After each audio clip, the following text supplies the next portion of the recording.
So rather than training hamstring flexibility to improve technical positions and rowing performance and reduce risk of low back pain, I've found it more helpful to teach the hip hinge movement and make sure that athletes understand that on the erg and have adequate practice time to get their recovery and drive sequencing down before we expect them to row at longer durations, faster stroke rates, and higher intensities. So first of all, what the hip hinge is lumbopelvic coordination. Coordination of the pelvis and the lumbar spine to produce movement together. It looks like this.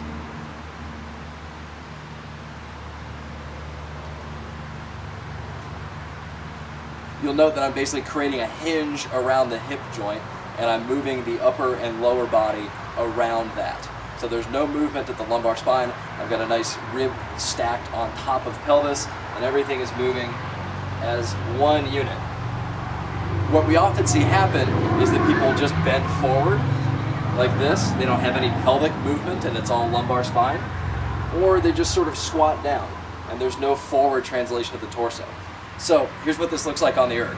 The hip hinge is most apparent right out of the back end of the recovery when the athlete is getting the body over. And then the same happens on reverse in the drive. So if we don't have it right on the recovery, we're not going to have it right on the drive either. What happens, the athlete gets up for the catch, maybe they're tucked, rounded under like this, maybe they're overextended and they open up with the back really quickly, or maybe they don't have any connection and they shoot the slide. Those are all sort of errors that come down to a lack of lumbopelvic coordination, or how the lumbar spine and the pelvis create movement and stability together in this complex full body motion. So if the athlete's not able to do that on this simple environment of feet on the ground, no handle, no split output, nothing to distract them, they're going to have a really hard time doing the slightly more complex version actually on the erg or on the water.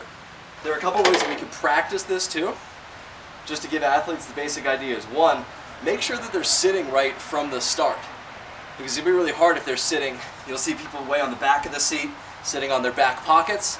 So get them up to the front of the seat, sitting on the sit bones, nice and upright. Okay? Then hands behind the head to add a little bit of load. Make sure they don't fall apart from here. Sometimes people will slump right away because they don't have the abdominal strength to sit upright. Okay, then you can just practice the rock over. So you just go body back, the body over.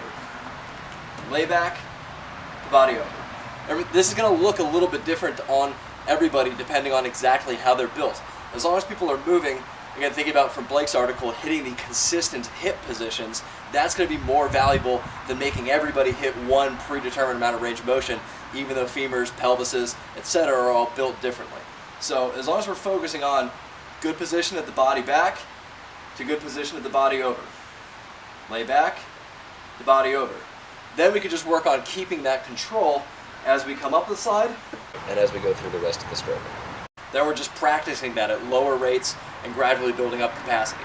Sometimes just teaching the hip hinge and allowing athletes to practice this movement on land is enough for people to get the hang of it. Sometimes they need a little bit more help, in which case I find that having a target to push the butt back to can help teach that this is not just bending forward, it's not just squatting down, but it's the hinge in between the two. So you can go hands flat on the thighs and back to the target. Okay, and maybe move a little further away from the wall, back to the target. And so this is again training how the pelvis and the lumbar spine are going to produce movement together, rather than just, if you squat down, you're not going to hit the target. If you just bend forward, you're not going to hit the target. You got to be able to do both. Sometimes even standing is a little bit too complicated, and then we have to regress it a little bit more to the tall kneeling position. So from here, it's even easier for the athlete to understand that this has got to be equal parts, hips going back and body going forward. Because if you just tilt forward, you're going to fall over, and if you just tilt back, you're just going to do this. So the kneeling hinge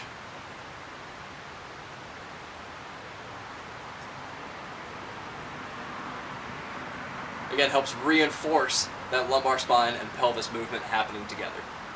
Finally, one more cue is to use a PVC pipe or a broom handle, or in this case a lacrosse stick, and to give the athlete some frame of reference for what's happening at the mid-back and what's happening at the hip together. So I've got one point of contact right at the top of the butt and the other one right at the base of the neck or the mid-back.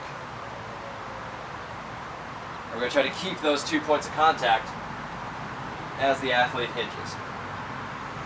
If we break one of those, we've lost our hinge.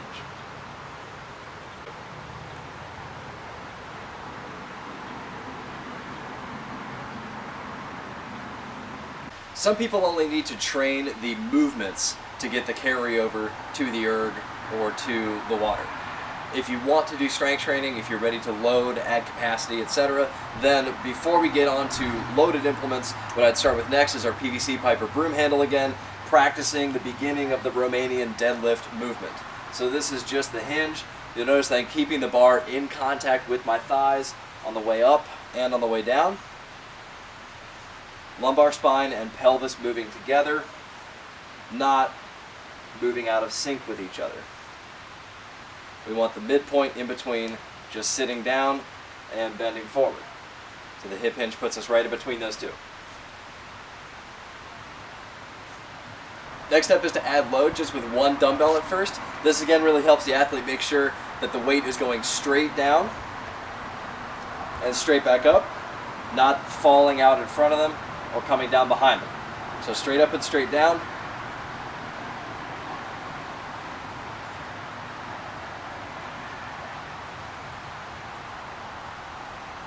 Then we could load with 2 dumbbells. It's all the same motion. We're just adding a little bit of complexity.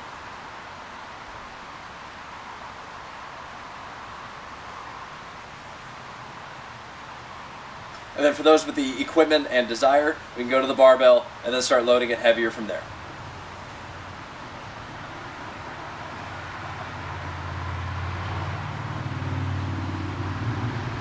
The big idea is that these are all the same hinge movements. We're just changing the parameters on the athlete slightly to keep the movement challenging and to be able to increase loading as the athlete gets stronger and more coordinated.